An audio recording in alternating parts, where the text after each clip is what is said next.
Everyone, the season finale of Percy Jackson Season 2 just came out, so here's my review of it. And I am sick right now, so please excuse my nasally voice, but me being sick is actually what allowed me to watch it because I woke up in the middle of the night with a terrible headache, and so then I just was like, I'm just gonna watch it instead of sleep, and so then I watched it. All right, let me start off by saying, of course, my disclaimer, this entire episode is basically a fabrication. None of this stuff happened in the book, essentially. A few things were kind of like a few plot points, like Thalia coming back to life obviously happened in the book, but it didn't happen even close to how it happened in the TV show. They basically wrote this episode from scratch without taking anything from the book. So I just had to get that out of the way. I am a book purist, okay? I know some of you people hate book purists, but I am. I wanted them to do like stuff from the book, obviously. But I know a lot of you people hate when I say that, so the rest of this video is not going to be about that. I want to be honest with you guys, aside from most of it not being from the book, I don't have a lot of negative to say about this episode. This is the best episode of season 2. This might be the best episode of the entire series thus far. Episode 8 of season 1, episode 7 and 8 of season 1 were both really good as well, but this might be the best episode of the whole show so far. Some highlights for me were Tantalus and Dionysus showing up again. I was missing them so hard, man. Their comic relief is so amazing.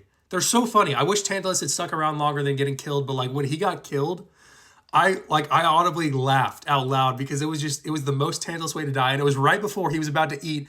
What was it, like a chicken fang or something, or steak? I don't know what he was holding. He was about to eat it though, and then he just got killed. It was so funny. I do also like that they had Chris Rodriguez essentially reveal that he was a bad guy in this episode, because like in Sea of Monsters book, we got that reveal when they were on the Princess Andromeda and they saw Chris walking around. We didn't get that this season, but we saw him at least turn on Clarice in this episode, which I thought was great. I saw some people on Twitter saying they didn't like how that scene was written, but I actually liked it a lot when he turned on Clarice and he was like blaming another person for being a traitor, but then he was the traitor. It was actually pretty good to me. I will say this. I like the actress who's playing Thalia, okay? She's really good. She embodies Thalia well. I get why they casted her. I just wish she wasn't British. Like, I don't know why she has to be British. That changes so much about her character. She could have easily talked in an American accent. It wouldn't have been that hard.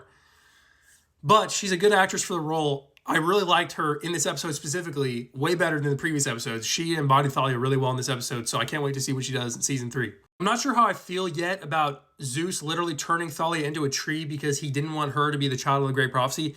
It makes sense, but I'm not sure how I feel about it. I'd rather have her be dying and Zeus turn her into a tree to pity her, to spare her life, because she was fighting monsters, but I don't know. Maybe I'll see how I feel about that in the future, but yeah, I don't know about that. Overall, like I said, it was a really good episode. It might be the best episode of the series so far. Let me know in the comment section what you thought about it, your highs, your lows of the episode, all that stuff. Get in the comment section right now.